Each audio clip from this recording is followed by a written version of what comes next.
Welcome to Carly's Cell Tours. I'm glad you're here with us to take on this wonderful learning experience. Let's begin.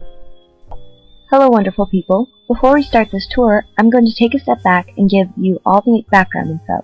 The major classifications of cells are prokaryotes and eukaryotes. The differences between each kind of cell is that prokaryotes do not have membrane-bound organelles. They are single-celled organisms, and they have no nucleus. They also have circular DNA. Eukaryotes are the exact opposite. They have membrane-bound organelles, including single or multicellular organisms, has a nucleus, and they have linear DNA. Today we will be taking a tour of a eukaryotic cell.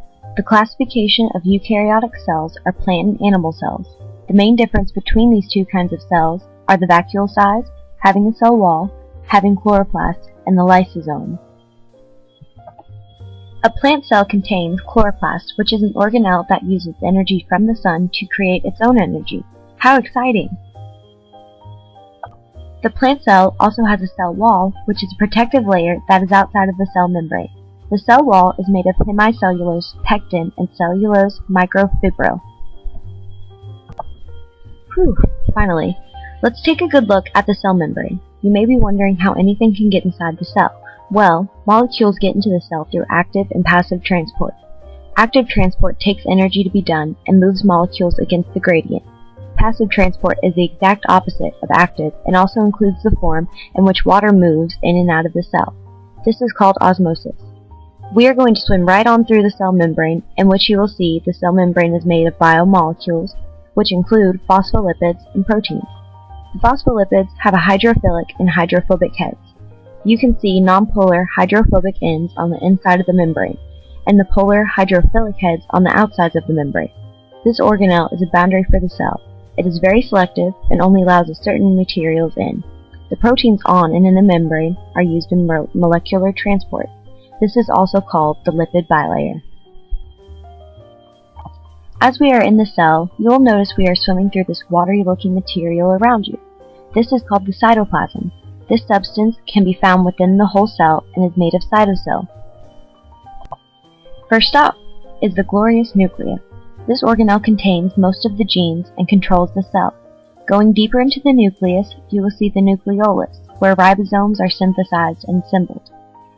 For our last stop, within the nucleus, you will see the chromatin, which is made of DNA and protein.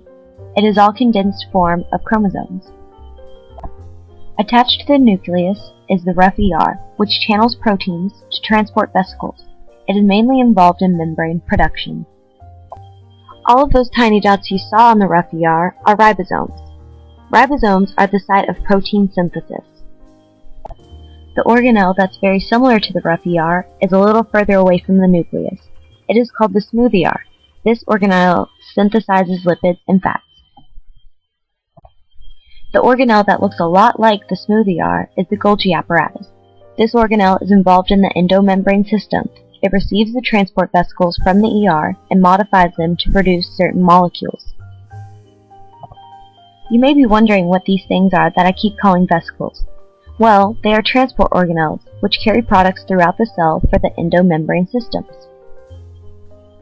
Now we arrive to the cell's stomach, or the lysosome. This wonderful organelle is made of enzymes that are used to digest molecules in the cell. Another organelle is the vacuole, which is larger than the vesicles and stores materials. Oh look, it's the glorious mitochondria. This organelle holds RNA and is the site of cellular respiration. This organelle produces ATP, which is the energy used for active transport. Centrioles are only found in animal cells and are paired or are grouped in two. This organelle is involved in cell division and are made of microtubules. Speaking of microtubules, let's visit the cytoskeleton, which contains microtubules and microfilaments. The cytoskeleton is used for organizing the structure of the cell and activities in the cell. It is made of fibers like microtubules and microfilaments. Microtubules are used for structure. They are hollow tubes. Microfilaments are used for transportation in the cell and are made of two intertwined strands of actin. Well, there is this little thing called the cell theory, which came from the work of many scientists. This theory suggests that organisms are made of cells, all existing cells are created by previous cells, and a cell is the basic unit of life. This theory also suggests that eukaryotes come from prokaryotes. Well, this cell is tired of us being in its crib, so we're gonna hop on out of here. See you later, animal cell.